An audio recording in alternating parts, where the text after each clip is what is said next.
Good day, grade 7 students. I am Ma'am Rochelle and I am here to teach you about some topics in English. Are you ready for the last lesson of this quarter? If you are, then that's great.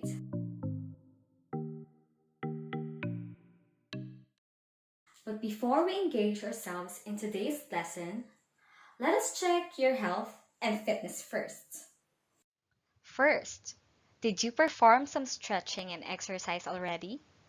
If yes, then you're amazing. Do you know that by exercising for only 10 minutes per day, you'll be more likely to give your body what it needs to keep adapting, build muscle, and increasing your capacity? That's why exercising is a really important task that we need to do every day. Second, have you eaten balanced diet for this day? I hope you all did. If not, then why don't we try eating some so-called superfoods? Are you familiar with this term? Actually, superfood is a fairly new term referring to foods that offer maximum nutritional benefits for minimal calories. They are packed with vitamins, minerals, and antioxidants. Actually, no standard criteria or legal definitions classify any food as superfood this time. However, most superfoods are plant-based. Can you guess which superfood I'm talking about? Let's see. Question number 1. They are an excellent source of nutrients including folate, zinc, calcium, iron, magnesium, vitamin C, and fiber. Is it A, dark leafy greens, B, berries, C, avocado, or letter D, ginger? I'll give you 5 seconds to think about it.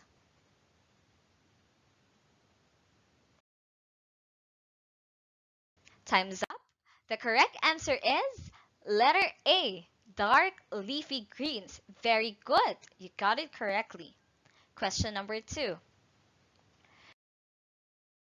It is a plant food that is closely related to onions, leeks, and shallots. It is a good source of manganese, vitamin C, vitamin B6, selenium, and fiber. Can you guess what it is?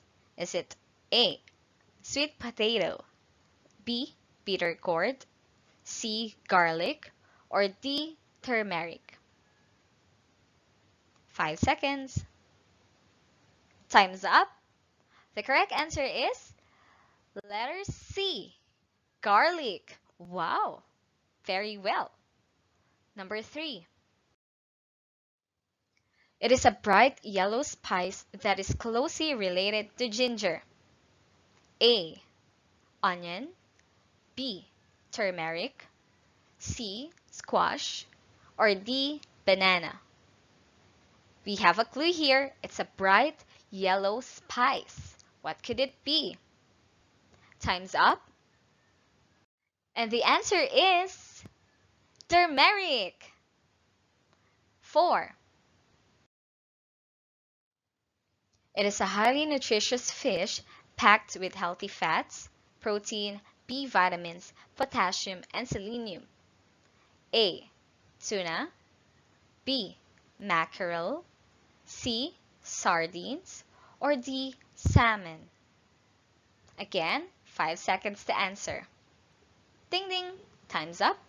The correct answer is letter D. It's salmon. And the last one. Number 5. It is a highly nutritious fruit, though it's often treated more like a vegetable in culinary applications. It's rich in many nutrients, including fiber, vitamins, minerals, and healthy fats. I'll give you a clue. It is considered a fruit here in the Philippines. Sometimes we make it a dessert. Is it A, papaya, B, mango, C, tomato, or D, avocado? Do you have an idea? That's correct. The correct answer is Very well done. avocado. You found all the superfoods we need to keep our bodies strong and healthy.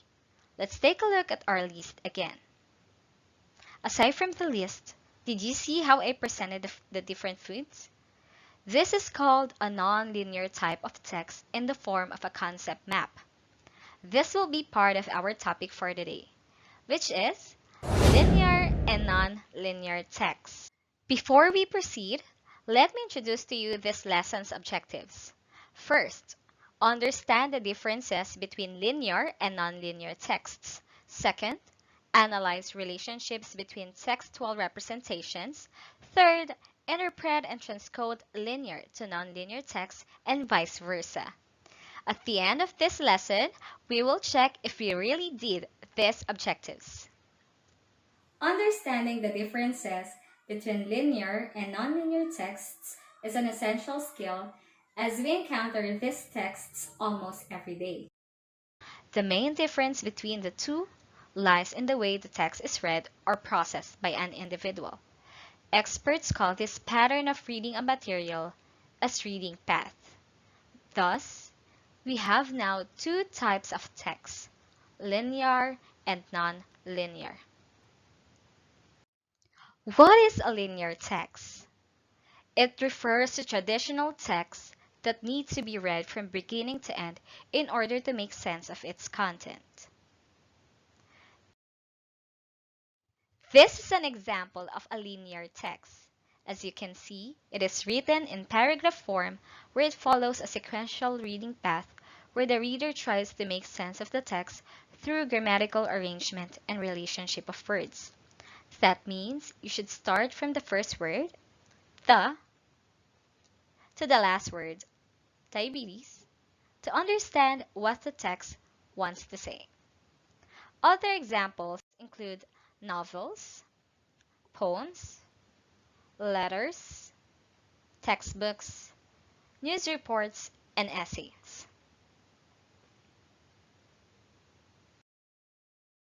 While a nonlinear text is non-sequential. For short, there is no proper sequence or arrangement on how you want to read it, as there is no prescribed pattern. These are the most common examples. First example is a line graph. It is a graphical display of data that continuously changes over a specific amount or period of time. The line or lines represent movement and may ascend or descend depending on the trend they show. This is an example of a line graph. As we can see, we have the number of potatoes harvested in every year.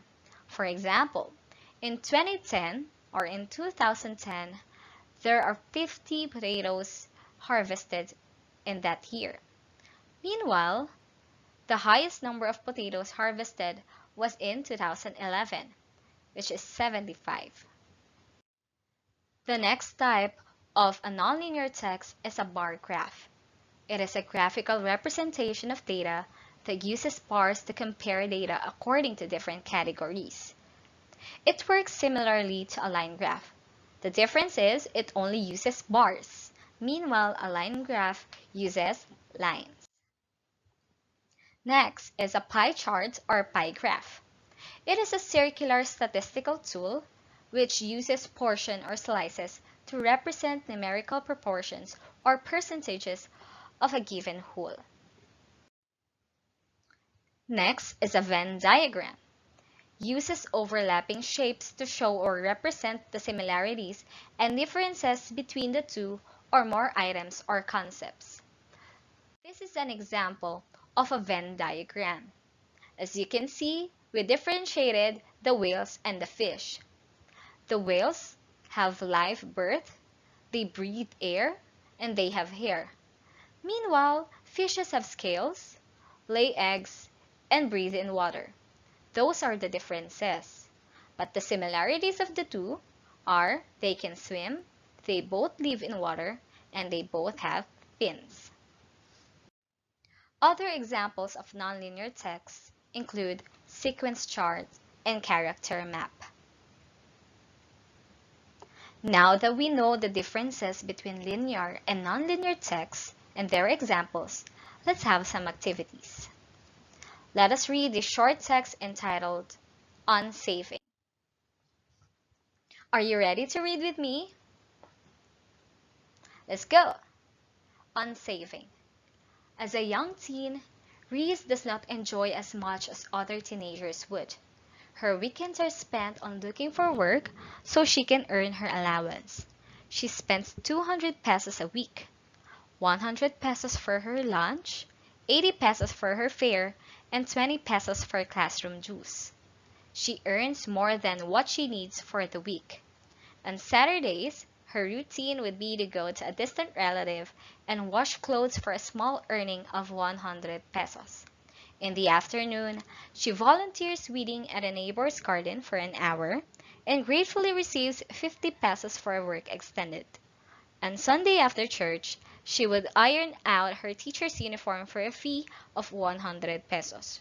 Despite her weekend routine, she remains to be one of the smartest in class. Let's do the first activity. What are the characteristics of Reese?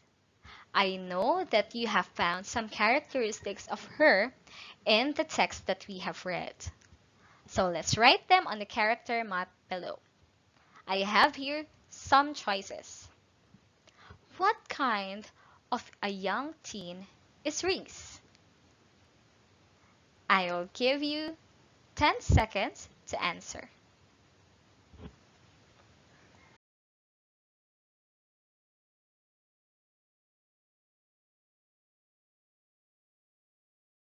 Very good! Reese, as a young teen, is smart, helpful, hardworking, disciplined, committed, and kind. Those are the qualities that all of us must have, not only Reese. Now that we are done with activity number 1, I think we are all ready to proceed with activity number 2, which is make a pie chart of Reese's allowance per week. Now let us recall Reese's allowance according to the paragraph. So for her lunch, she spends 100 pesos. For classroom dues, she spends 20 pesos. And for fare, she spends 80 pesos for a total of 200 pesos. Time's up. Now let's check your answers. First, let's draw a big circle to represent Reese's whole allowance for the week, which is 200 pesos. Next, we should draw a line in the middle to represent how much she spends for food, which is 100 pesos, and it is half of 200 pesos. Next would be the smallest part of the whole, which is 20 pesos that she spends for classroom dues. And the last one is 80 pesos for her fare or transportation, which is the second largest part of the whole. Did you get the same answer as me? After finishing activities 1 and 2, we are all ready for the last activity for this day, which is transcode this line graph into a linear text. Are you ready? Now I'll show you Jeremy's push-up in a week presented in a line graph. Can you make a 5-sentence paragraph about this graph?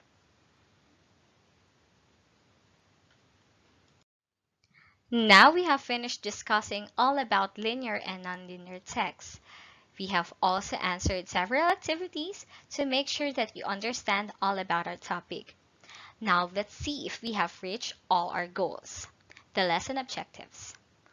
Did we understand the differences between linear and nonlinear text? The answer is yes, we did.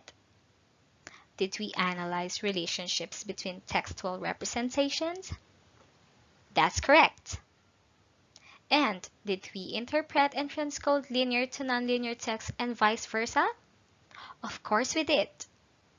So, we reached all our lesson objectives for today. Congratulations, everyone!